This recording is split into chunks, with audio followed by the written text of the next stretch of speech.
Hey everyone, today we are talking all about stretched out succulents. So what causes stretched out succulents, how to take an arrangement that has stretched out succulents in it and make it look great again, and then also how to prevent stretching in the future.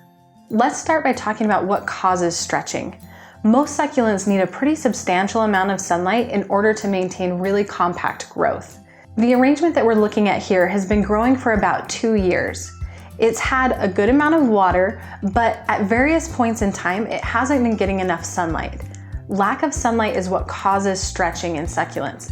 But you'll notice that the stretching is not consistent between the different varieties of succulents we have in the arrangement. And that's because all succulents need different amounts of sunlight. So the cactus, for example, even though it needs a lot of sunlight to maintain compact growth, it doesn't grow as quickly, so the stretching isn't going to be as noticeable. On the other hand, this crassula or jade, it stretches really quickly without a lot of sunlight because it grows so quickly. So it's gotten really tall and branchy, which is something that jades do naturally, but the leaves are so spaced out because it didn't get enough light. This Kalanchoe tomentosa is also a little bit stretched out, but as you can see, its leaves are not spaced out quite as much as the jade. On the other hand, this watch chain crassula is extremely stretched out. It is a really fast grower that needs a lot of sunlight, so being somewhere that's shaded even part of the day is not going to be great for this plant.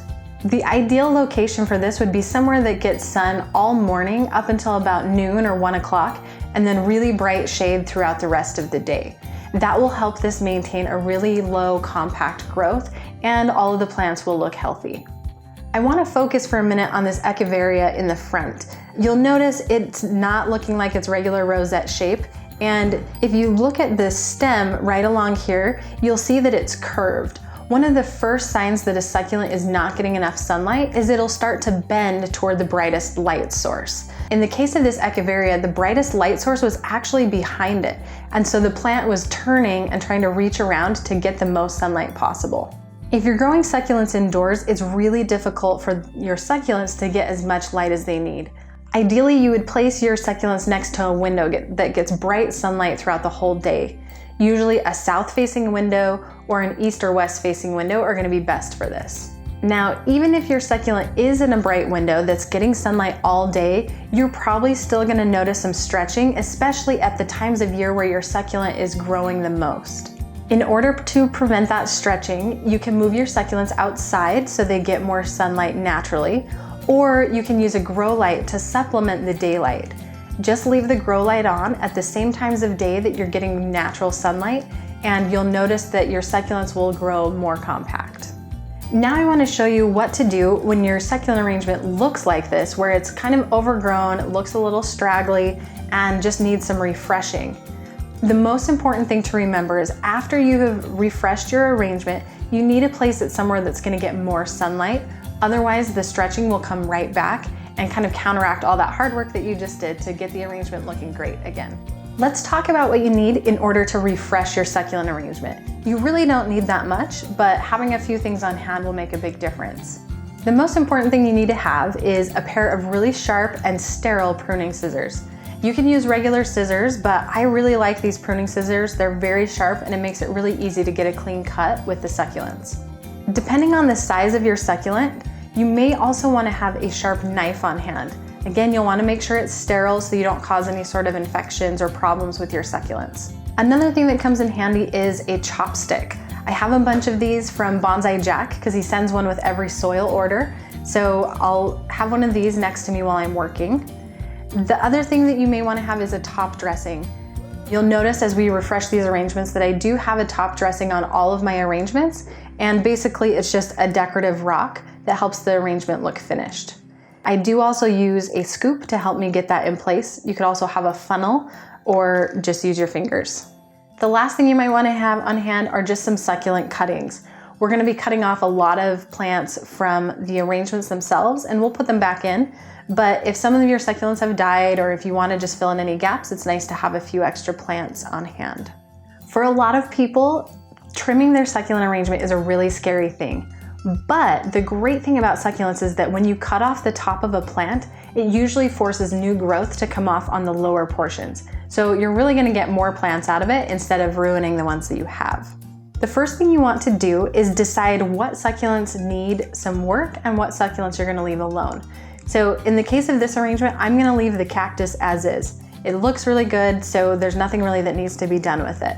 This crassula in the front and also these along the edge, they look a little overgrown and not very managed, so I'm definitely gonna be doing something with those.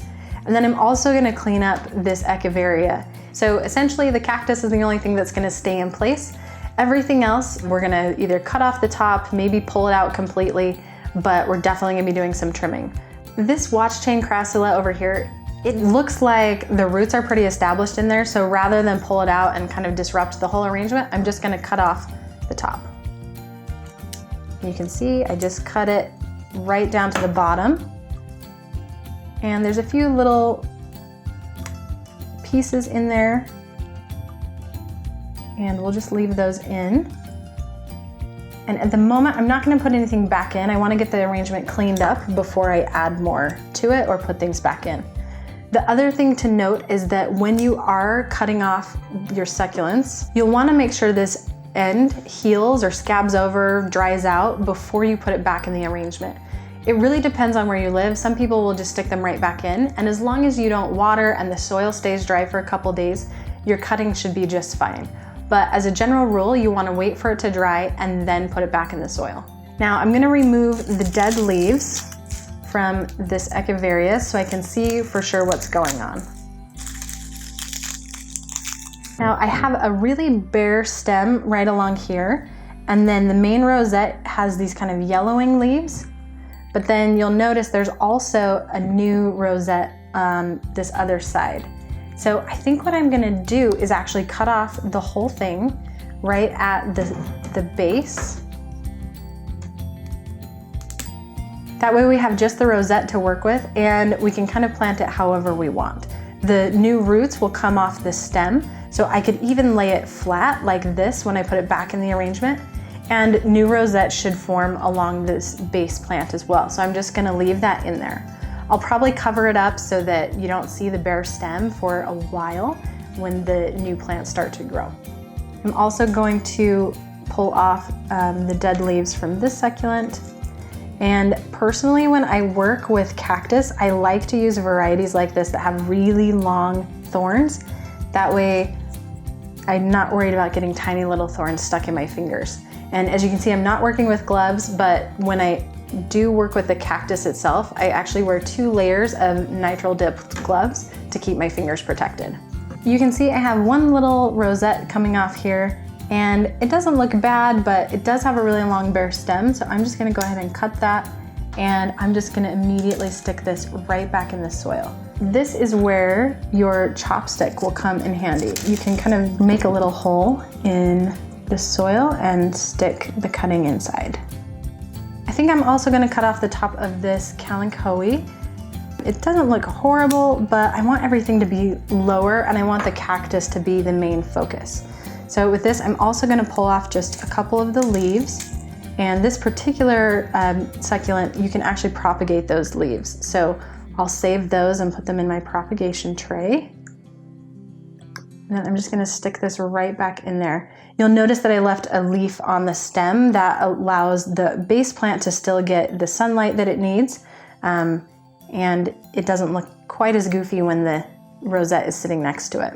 All right, I'm gonna go ahead and cut down this crassula that I had, and we'll stick it in right here in the front. And you'll notice I'm kind of putting the plants back to where they came from originally. And that's because I liked the design and kind of the arrangement, how it was. So I'm just gonna try and get it back to its original look and feel. With this watch chain, it is kind of tricky to plant when it's in a bunch of strands like this. So I'm just gonna throw some of the cuttings right here inside the original plant. So it'll look a little more green, and then these will eventually take root and grow on their own.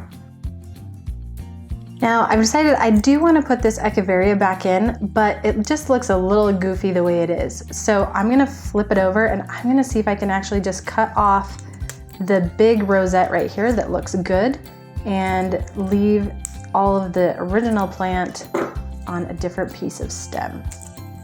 So you can see I kind of dissected that there. And the great thing is this will grow just like it is. So I'm gonna cut off part of the stem so you don't see that sticking out. Pull off a couple more dead leaves there. And then I'm gonna just set this right on top. Something you have to be careful about with working with a cactus is this will actually stick into some of the plant leaves. So I actually just speared through one of these echeveria leaves, but it will be just fine. Now, this plant had been left alone for about 2 years, and so some of the plants did die over the course of that time. So I'm gonna go in and put in just a few of the cuttings that we talked about earlier, and I'm gonna just clear off the stem so I've got something to work with, and we'll stick those in.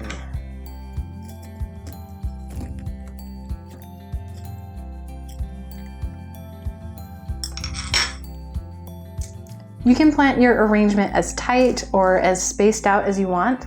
I'm gonna leave some of the top dressing showing here. I don't want this to be like completely filled in, but I do want it to look like it's a full arrangement.